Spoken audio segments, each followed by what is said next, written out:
Which one is better? Investing for cash flow or investing for appreciation? Some people get this wrong and they chase one without understanding the dangers or the benefits of the other. So let's take a closer look at both cash flow and appreciation. First of all, cash flow. This is about regular, predictable income. It's all the rents collected minus the expenses.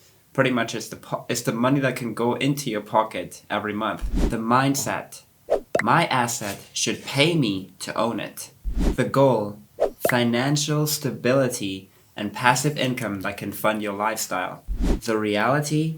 Strong cash flow is a safety net. It protects you. And for example, if the market takes a downturn, you don't have to sell at a loss. You don't have to panic and worry about how you're going to cover the bills or whatever else. Strong cash flow is definitely a safety net. I definitely believe investing for cash flow is good. And now let's look at investing for appreciation. You are betting on the value of the property going up. But what are you actually betting on? Market appreciation? You're betting that the whole market goes up. But this is actually passive and beyond your control to some extent. Of course, location is going to play a factor in it.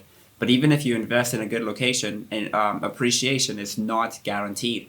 So it's out of your control. And the big risk, what happens if you need to sell, but the market is down? You want to sell at a loss?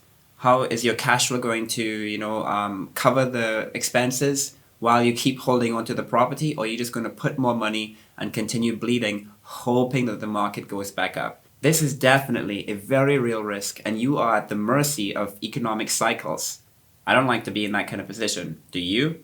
So, I'll ask again, which one is better, investing for cash flow or investing for appreciation? Take 2 seconds to think about it, and let's talk about the answer. Right, the amateur investor thinks this is a choice.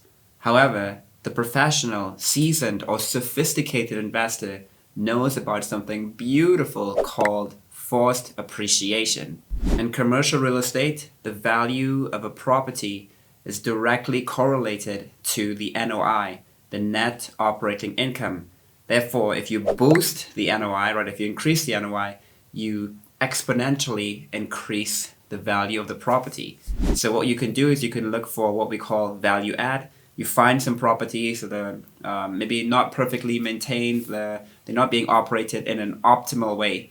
And you come in with your good business plan, your good property management, your good execution, your good asset management, and you get that property performing at the correct level. Maybe you increase the rent, maybe you decrease the expenses, maybe you add on other fees, you bring up the occupancy, right? Reduce the vacancy. So you get the property operating at an optimal level, stabilize it, and boom, you have now taken this not so valuable asset and boosted the value by making the NOI more healthy. And the best part is that pretty much this is independent of what is going on in the market as a whole.